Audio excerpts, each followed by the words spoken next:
But what if Iron Man's armor wasn't forged from gold titanium alloys, but from something infinitely more potent, more enigmatic? Long before humanity looked toward the stars, a wandering meteorite carried that enigma across the void, its incandescent trail ending in the primeval soils of what would one day be Wakanda. Buried beneath fertile valleys, veins of vibranium pulsed with alien resonance, absorbing every tremor, every heartbeat of the planet itself. Dense, yet paradoxically weightless, this singular element would elevate a secluded nation into a technological Eden, its secrets guarded by kings who donned panther masks and whispered to ancestral spirits. Yet the Wakandan load was merely half the story. On the opposite end of the globe, another shard of that same celestial body crashed into the glacial breast of Antarctica, birthing an isotope called anti-metal vibranium's volatile sibling, whose vibrations liquefied the strongest alloys as though they were wax before a flame. Together, these twin substances formed a cosmic yin and yang, one a silent reservoir of kinetic promise, the other a voracious devourer of molecular bonds. Their duality fascinated scientists, terrified militaries, and intrigued visionaries who saw in them the blueprint for a new age of power. Among those visionaries stood Anthony Edward Stark, genius, futurist, architect of suits that skirted the edge of magic. He viewed vibranium not merely as a material, but as a blank page upon which he could write the next chapter of human evolution. A metal that drinks in force could spawn armor that never dents. A metal that unravels steel could disarm armies without a single casualty. Yet even Stark, accustomed to shaping global narratives, recognized the labyrinth he would have to navigate. Wakanda guarded its treasure with the fervor of a dragon, and the Antarctic variant threatened to consume any laboratory foolhardy enough to store it. History already hinted at vibranium's might. Captain America's indestructible shield ricocheted through legends. T'Challa's habit shimmered with violet light as it returned bullet fury in equal measure. Each tale confirmed the metal's promise and foreshadowed the storms that brewed whenever outsiders reached for it. Where vibranium appeared, fortune and ruin walked hand in hand. Stark therefore knew that acquiring even a gram would demand the diplomatic delicacy of a statesman and the ethical clarity of a philosopher. But the dream refused to fade. In every repulsor test that pushed conventional alloys to their limits, in every simulation where microfractures spider-webbed across titanium plates, vibranium loomed like a solution just out of reach. Tony envisioned an armor that would render kinetic bombardment quaint, a suit whose silent footfalls would echo hope rather than fear. Still, potential catastrophe hovered like a shadow. One miscalculation with anti-metal and his innovations could melt around him, turning victory into self-inflicted defeat. Thus, the cosmic arrival of vibranium established both opportunity and peril, a perfect crucible for Stark's grandest aspirations. But revelations alone build nothing tangible. Therefore, the next chapter would depend on Stark's willingness to confront the geopolitical gauntlet between desire and possession. Therefore, when the holographic blueprints of yet another titanium nanite iteration failed to silence the nagging voice of inadequacy, Tony Stark confronted the inevitable. Incremental upgrades could no longer satisfy the threats arrayed against Earth. Ultron's cataclysm, Thanos' gauntleted decree, and countless skirmishes with entities whose power eclipsed terrestrial metallurgy had revealed a brutal truth-gold titanium, admirable though it was, remained fundamentally human. Vibranium, by contrast, felt like an inheritance from the cosmos itself. Stark's ambition to harness that inheritance unfurled along three vectors: acquisition, integration, and escalation. Acquisition proved the trickiest. Wakanda, despite its newly opened borders, did not trade vibranium as one might barter wheat or crude oil. Its elders remembered the atrocities wrought by Ulysses Klaue, and its king bore scars from foes who sought the mound's crystalline heart. Stark, ever the strategist, opted for partnership rather than piracy.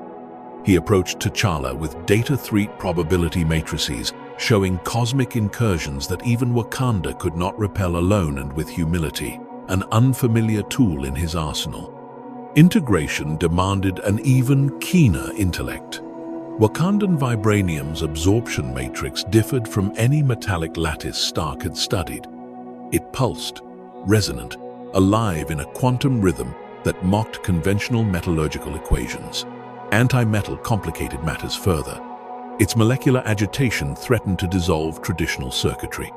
To reconcile both, Stark sketched a compartmentalized chassis, inner layers woven from Wakandan fiber, outer plates alloyed with micro-encapsulated anti-metal veins. A dynamic vibratory field tuned in real time by JARVIS subroutines would isolate destructive frequencies until Stark unleashed them. Escalation, meanwhile, lurked as the moral horizon. Even if Wakanda agreed and engineering hurdles fell, Stark foresaw the Pandora's box he opened. Nations already wary of Iron Man's unilateral interventions would interpret a vibranium suit as hegemonic overreach.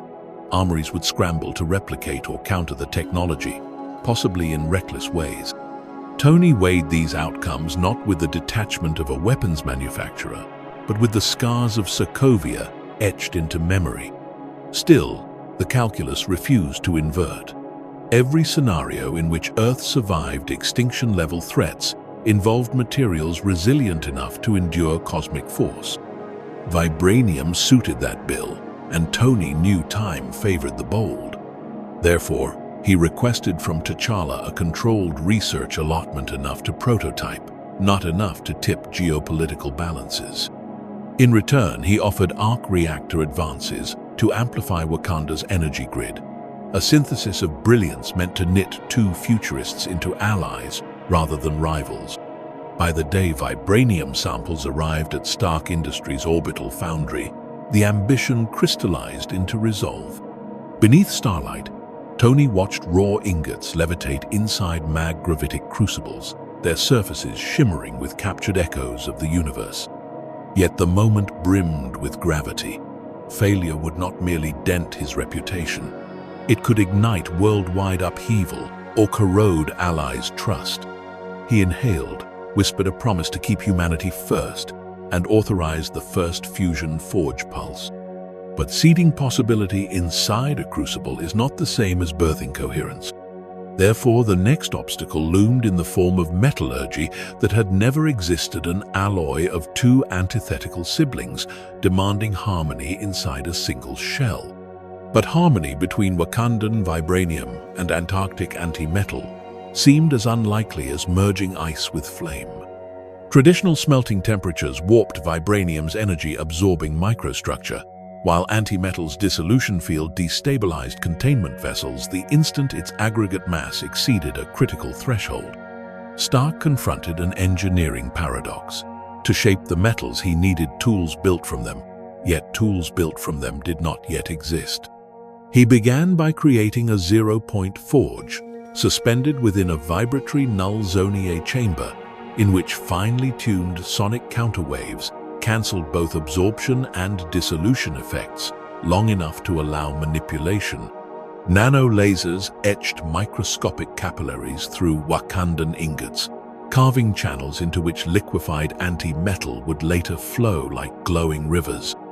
At each stage, adaptive frequencies shifted, JARVIS algorithms recalibrating thousands of times per second, dancing a meticulous ballet of resonance and silence. Weeks stretched into months as failures piled up. Some test plates shattered under internal entropy when absorption limits met dissolution surges. Others survived only to emit unpredictable shock blasts. Stark adjusted by introducing vibranium oxide ceramic buffers, flexible membranes that moderated vibrational extremes. He layered graphene circuits between segments, ensuring the suit's neural network remained insulated from anti-metal tremors.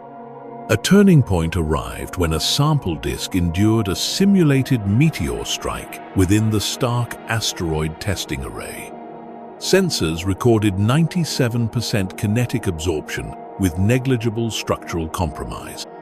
More astonishing, a controlled anti-metal pulse fired from the disk liquefied a distant tank's armor without collateral vibration leakage.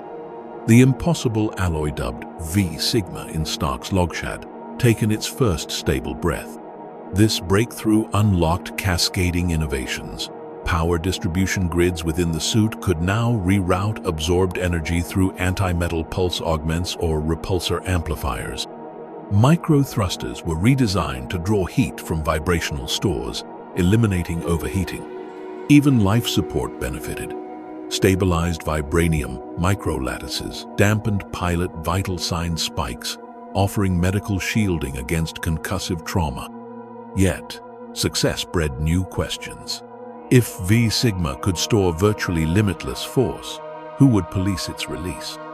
Stark drafted Governor Protocol's fail-safes keyed to his unique biosignature, override codes entrusted to T'Challa and Shuri.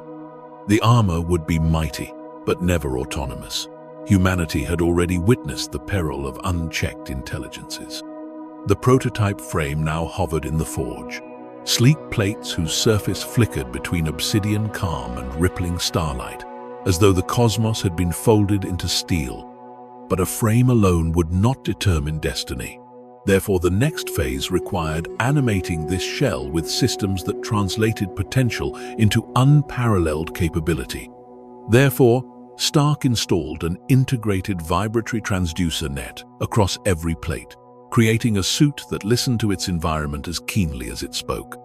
When artillery shells roared toward V Sigma armor, sensors predicted impact vectors and primed absorption fields milliseconds in advance. Kinetic onslaughts melted into hush, stored within crystalline matrices awaiting command.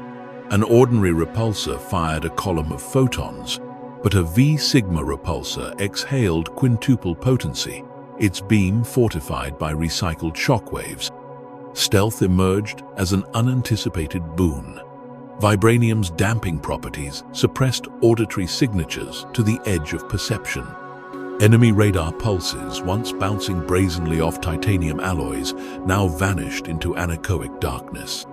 The suit sailed through night skies like a silent comet, its only herald a faint violet corona, where stored energy bled as ionized mist. Defensively, the armor approached myth. Rockets struck and fizzled. Railgun slugs buckled as anti-metal tendrils dissolved their casings mid-flight. Force fields interlaced with vibranium pulses extended from gauntlets to cocoon civilians beneath shimmering domes. Offensively, Stark devised variable geometry blades grown instantaneously from anti-metal reservoirs' monomolecular edges that slipped through adamantium plating as though it were parchment. Energy recycling solved flight endurance. Repulsor recoil, previously a wasteful expense, now looped back into capacitors. Even gravitational tides acting on the suit's mass were harvested through piezoelectric vibranium mesh. In effect, each minute of combat nourished the armor with additional power, turning prolonged engagement from liability into advantage. Yet with great capability arrived grave responsibility. A mistimed pulse could vaporize surrounding infrastructure. A silent overflight unannounced in sovereign airspace risked diplomatic incident. Stark codified engagement protocols, aligned with international law, embedding within JARVIS an ethical algorithm that cross-referenced potential collateral profiles before unleashing anti-metal discharges. Still, power invites curiosity. Allies wanted demonstrations, rivals demanded limitations. Stark agreed to showcase V Sigma during a simulated asteroid interdiction exercise, where the suit absorbed a stadium-flattening kinetic strike, then redirected its force to shatter the rock into harmless debris. Applause thundered, but not every spectator cheered. In shadowed corners, uneasy strategists scribbled notes about countermeasures. Thus, while V Sigma redefined what an individual defender could accomplish, Its existence threatened traditional balances. Therefore, attention shifted from engineering marvels to the geopolitical board on which they would be played. But geopolitical tension was only half of the crucible. The other half lay in antimetal's insatiable hunger. Each time, Stark unleashed disintegration waves. Sensors logged microfracture harmonics creeping toward core structures. Though buffers held, long-term data projected a 1% annual risk of alloy fatigue. 1% may seem trivial, but for technology designed to stand between civilization and oblivion, it was an intolerable margin. Stark introduced a regenerative lattice. Nanites cultivated from vibranium, compensated self-healing polymers, cycled through microtubes, repairing fissures before they could propagate. Still, every discharge remained a tacit gamble. Would a future release cascade beyond containment? The ethical conundrum deepened. A battlefield disintegration might spare lives by melting weapons, yet if misjudged, could melt prosthetic limbs or critical infrastructure. To mitigate, Tony developed a mercy mode, where anti-metal waves could be tuned to frequencies harmless to organic calcium but devastating to synthetic alloys. Tests on inert android frames confirmed viability. However, electromagnetic interference occasionally skewed caliber chance vulnerability malicious actors could exploit. Tony encrypted fail-safes, yet technological arms races rarely pause for encryption. Moreover, anti-metal's presence amplified espionage stakes.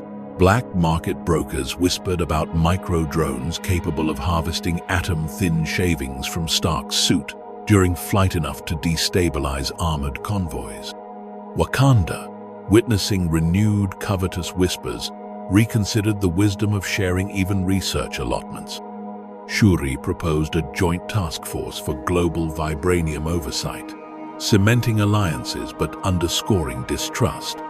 Every refinement pushed Stark further along a tightrope between deterrent and doomsday device. He could no longer pretend his creation was merely personal armor. It was a fulcrum upon which centuries of geopolitical inertia might tilt, yet withdrawing would concede advantage to those far less conscientious. Therefore, Stark prepared to navigate diplomacy's labyrinth, armor gleaming yet conscience wary, as emissaries converged upon the new frontiers of power. Therefore, the halls of Bir Ninzana echoed with urgent debate. In council chambers scented with burning Bast incense, elders weighed Stark's achievements against ancestral warnings. Vibranium had uplifted Wakanda, yes, but also summoned invaders. If a foreign hero brandished a suit eclipsing their finest armor, what assurance existed that tomorrow's pretender would not demand the same? T'Challa, balancing crown and conscience, saw potential partnership. The king remembered Titan's purple tyrant, and knew Earth could not splinter into solitary citadels. Shuri, however, championed oversight, a remote kill switch entwined in the suit's neural core, accessible only through Wakandan biometrics. Stark acquiesced, acknowledging that liberty without accountability incubated Ultron-shaped nightmares. A treaty emerged. Stark retained operational autonomy for extraterrestrial or global threat deployments, while domestic policing fell under Wakandan-run Vibranium Accords. A trilateral board Wakanda, United Nations Science Council, and Stark Industries would audit usage logs quarterly. Critics cried sovereignty infringement. Advocates hailed a model for ethical super-technology governance. Yet even treaties cannot bind ambition beyond their signatories. Nations like Latveria, Simcaria, and Roxxon-funded enclaves petitioned for parity. Diplomats brandished economic sanctions, citing precedent from nuclear non-proliferation eras. Markets jittered. Commodity speculators inflated vibranium's shadow price. Smuggling attempts spiked. Each seizure reaffirmed fears that control might eventually fracture. Therefore, Wakanda launched the Kimoyo Sentinel network-orbiting satellites armed with vibranium-based sensors capable of detecting material signatures worldwide. Any illicit refinery would be flagged. any unauthorized anti-metal discharge would trigger automatic diplomatic escalation. Tony integrated sentinel hooks into V-Sigma, accepting continuous telemetry feedback as the price of wielding the galaxy's rarest alloy.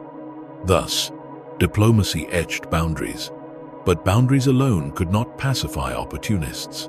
Therefore, the world braced as black market leviathans eyed new prey, setting wheels in motion for shadow conflicts where vibranium would be both prize and pawn.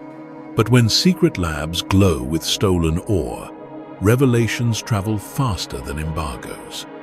Corporate magnates funded crash programs to simulate vibranium with hyper-compressed titanium foams. Criminal syndicates infiltrated Antarctic dig sites, hoping to siphon anti-metal before satellites swept overhead. International coalitions formed task groups, each vowing vigilance, yet trust remained brittle. Meanwhile, propaganda machines whirred. Some nations painted Stark as a monopolist of salvation, others as an imperialist in armor. Riot footage surfaced citizens demanding their governments secure vibranium defenses lest they be left vulnerable. Hackers leaked partial schematics of V-Sigma's vibratory transducer, sparking copycat prototypes prone to catastrophic overload. Amid chaos, the Avengers convened a summit. Thor cautioned that mortals quarreling over cosmic alloys would invite foes from beyond.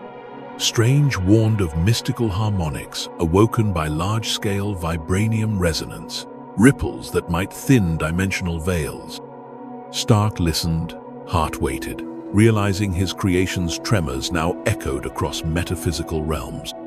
Therefore, a composed contingency plan emerged, an alliance christened Aegis Protocol, pooling resources from Wakanda, Asgardian refugees, Kamar-Taj, and Stark Industries to intercept illicit vibranium operations.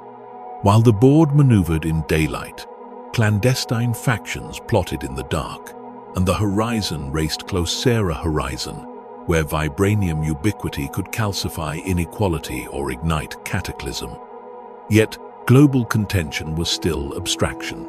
Therefore, the proving ground would be conflict, where armor meets entropy and ideals are tested under fire. Therefore, when a Kree war cruiser descended upon Earth's exosphere, the world witnessed V-Sigma's baptism. Blue energy lances sizzled against the armor, vanished into silence, and re-emerged as incandescent counterfire that sliced through neutronium hulls. Each impact nourished the suit's batteries. Each repulse sculpted trajectories that spared civilian zones. Anti-metal filaments extended like silver ivy, eating through alien alloys until the cruiser's engines hemorrhaged stardust. On the ground, rescue teams gazed skyward as debris threatened avalanche. Stark redirected gravitational torque into a hemispheric field that cushioned flaming fragments, an act possible only because vibranium refused to shatter under cosmic mass. Cameras broadcast the feat, hope soared.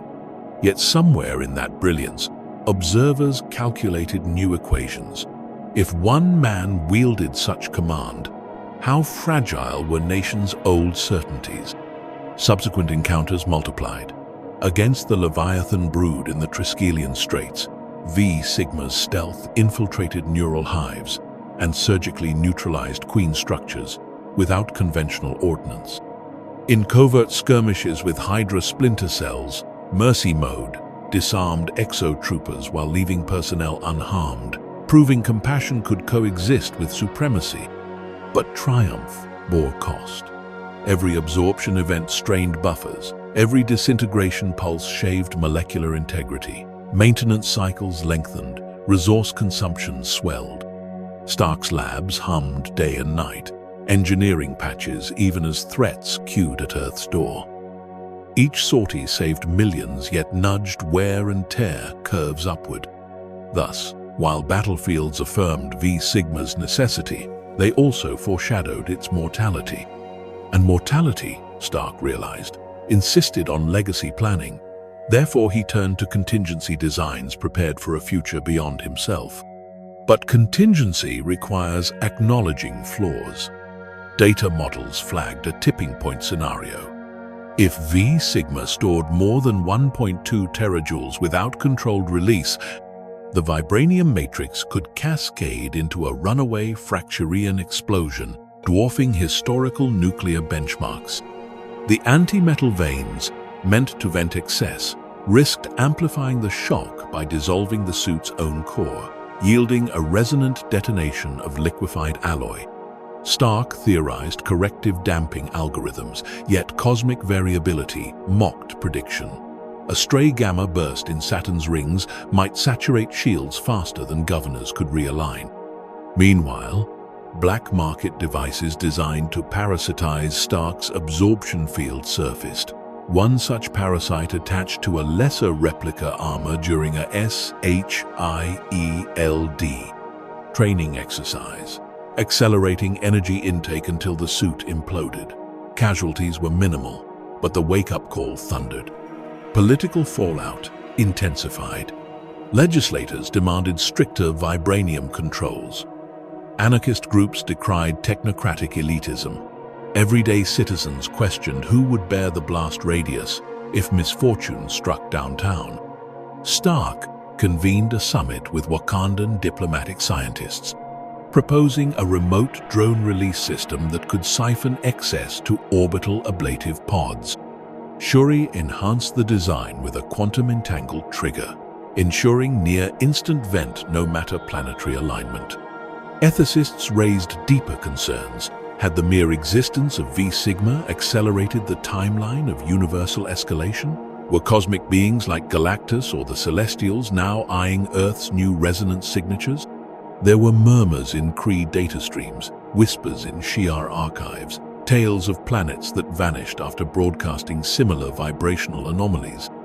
Thus, Stark contemplated halting field deployment. But Earth's enemies did not issue pauses. He concluded that risk must be balanced against necessity. Therefore, he drafted a living will for V Sigma. Should fatal energy thresholds approach, Suit AI would jettison the armor into hyperspace via Bifrost coordinates secured from the Allfather himself. Yet even fail-safes could not answer the philosophical riddle. If the hero's tool becomes too mighty to wield safely, does heroism demand surrender?